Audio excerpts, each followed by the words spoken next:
据新华社在5月6号的消息，我国发改委正式对外公告，基于澳大利亚当局的傲慢与偏见，中澳两国正常合作交流的关系被彻底干扰破坏。自即日起，中国将无限期暂停中澳战略经济对话机制下的一切活动。而该消息一出，很快引发了国际社会的广泛讨论。需要注意的是，在过去的1年时间里，澳大利亚多次向中国挑衅，公然干涉我国内政，造谣攻击我国国内治理。在中澳关系恶化的时候，我国也依旧没有像西方国家一样动用政策去干扰澳大利亚商品流入我国，只是单纯加强海关把控治理和一些反垄断反倾销惩罚。而如今在最近的1个月时间里，澳大利亚却接连3次作死，妄图挑战我国底线。在4月21号，澳大利亚悍然撕毁该国维多利亚州与中国签订的一带一路协议。5月2号，堪培拉当局重新要求审查与中国签署的达尔文港租界协议。5月5号，莫里森妄图撕毁2011年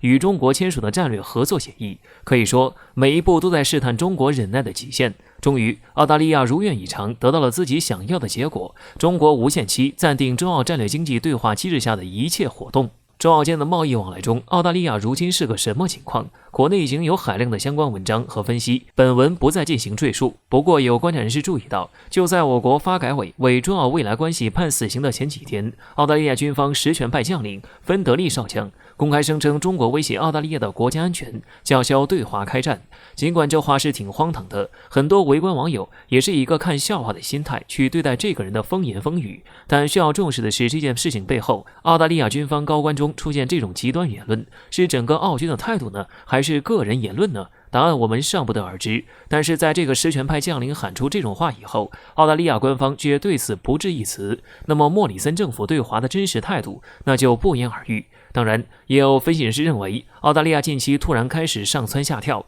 可能还和美国决定要在国内大力开发基建有关。基建建设自然要与各类矿石有关，澳大利亚自己的矿石输出有了一个大客户，不需要再担心中国哪天突然下手整治。据环球时报5月6日的消息，数字发出战争宣言不算，澳大利亚再次传来坏消息，土澳政客继撕毁一带一路协议后，再次盯上了又一份对华协议，也就是中国和西澳在2011年签订的战略合作协议。不过目前澳洲政府对这件事还没有回应，但是澳大利亚做损人不利己的事也不是一件两件了，这件事难保就不会成真。再想想最近澳大利亚频繁叫嚣，这次再次要对中澳协议下手，难道还真打算和中国一战？说实话，最近澳大利亚蹦跶的比美国都高，数位澳大利亚高官对外发出战争宣言，比美国的嘴炮还多。比如4月份的时候，有澳官员隐晦表示，战鼓正在敲响，战争在一步步逼近澳大利亚，而澳大利亚将派出战士参战。而刚进5月没几天的时候，澳大利亚特种作战部队的前指挥官芬德利少将也被报道曾明确对外表示，澳大利亚和中国将开展灰色地带的竞争，而这将会在未来演变成为事实冲突。而澳洲有必要为了防止战争采取一些手段，为此这位高官来特意把中国列为了同等对手。先不说这场战争究竟会不会打起来，但是澳大利亚拿什么来和中国同等？经济不行，军事也不行，难道打算拿袋鼠来对阵中国的熊猫？还真是毫无自知之明。此前澳大利亚计划收回租借给中国长达99年的达尔文港，当初一带一路撕毁了，中国也不能拿澳大利亚怎么样，最多就是不带着澳大利亚继续玩。但是达尔文港一旦毁约，土澳将面临巨额赔偿。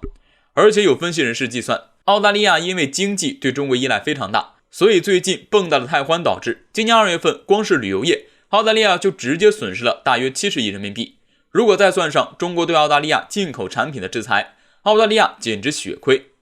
所以在这样的情况下，澳大利亚还想率先与中国开战，简直是自不量力。就算美国说要卖武器装备给土澳，土澳难道就能买得起？不是说笑话，去年美国就因为要打算和澳大利亚联合研制高超音速武器，直接把澳大利亚国库薅的是干干净净。同样类似境地的菲律宾和澳大利亚就不一样了，虽然两面派的做法十分令人不齿，但确实有点小聪明，不仅能够薅美国的羊毛，还能收中国的好处。虽然最后难免会两边都得罪，但是菲律宾现在如果不是因为换届，日子过得还算挺滋润的。反观澳大利亚，路子越走越窄，和中国对抗让澳大利亚不仅没有回血，还一波血亏，再去买美国武器和中国对着来，就是在自取灭亡。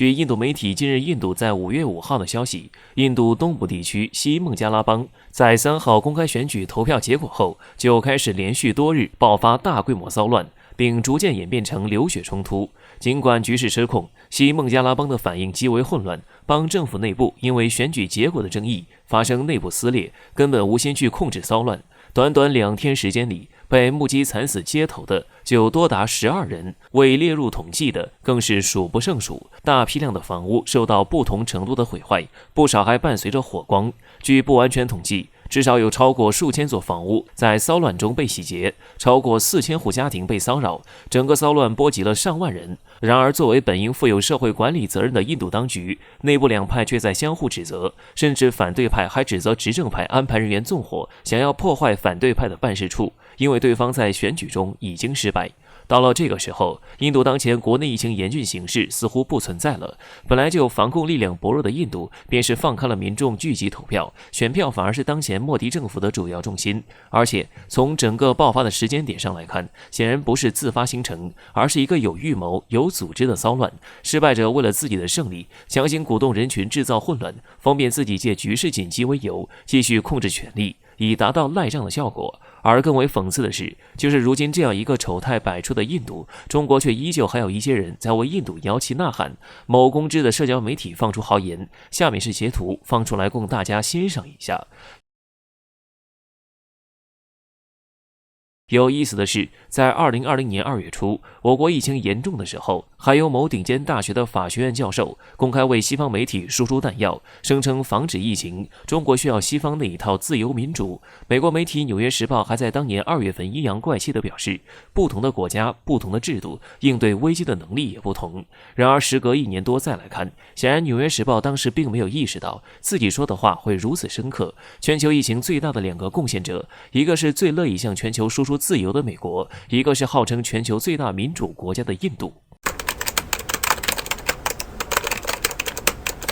据《环球时报》援引英美天空新闻的消息称，在本周，这期在英国首都伦敦举行了面对面的7国集团外长会议。尽管印度目前并不是这期的正式成员，但是它和其他许多国家一样，也收到了参加这期峰会的邀请。但受邀出席会议的印度代表团中有2名成员被发现感染了新冠病毒，导致了印度代表团目前正处于全员自我隔离状态中。据了解，如何应对中俄所带来的挑战是此次这期外长讨论的主要议题之一。然而，虽然英国现在抛出了橄榄枝，想拉拢印度作为这期的一个编外成员来共同对付中国，但他们肯定不会料到到场后会被惊出一身冷汗。毕竟这才刚想联合印度对付中国，结果印度连外长的团队都能被感染，让这期的外长们差点团灭。需要注意的是，这期每个成员国都是在国际上有一定影响力的国家。如果真的有几位外交部长因为印度人的感染而中招，那绝对是一则爆炸性的新闻。对于这一点，有网友调侃道，如果真的出现这样的结果，也只能说是活该。明眼人都知道印度是疫情重灾区，还不加大检查力度，抱着侥幸心理，终究还是害了自己。而且，就算印度外长参与此次会议的讨论，也未必会像英国人或美国人所预料的那般攻击中国。毕竟，在很多地方，这轮印度疫情都需要中国的帮助，因此，印度外交部长不太可能主动发动对中国的政治攻击，但绝对会参加这期外长会议最后一次对中国不友好的联合声明。另外，值得一提的是，从国家层面上讲，虽然印度抱病也要不远万里来参加此次会议，但以美国为首的西方国家对印度这个好兄弟实在是没怎么放心上。不久前，就在印度最需要氧气的那段时间，美军支援印度的防疫物资中竟然有400多只氧气瓶空空如也。其实，不仅仅只是氧气瓶，美国一直有向印度供应二手物品的传统。去年，印度紧急从美国购买了一批山地作战服，结果印度人发现这些衣服被穿过了不说，连洗都没洗。不过，美国的做法看起来非常的寒酸，但与英国比起来，那就大方了许多。好歹美国还援助了那么多氧气瓶，结果身为老牌发达国家的英国，居然就援助了印度3台制氧机。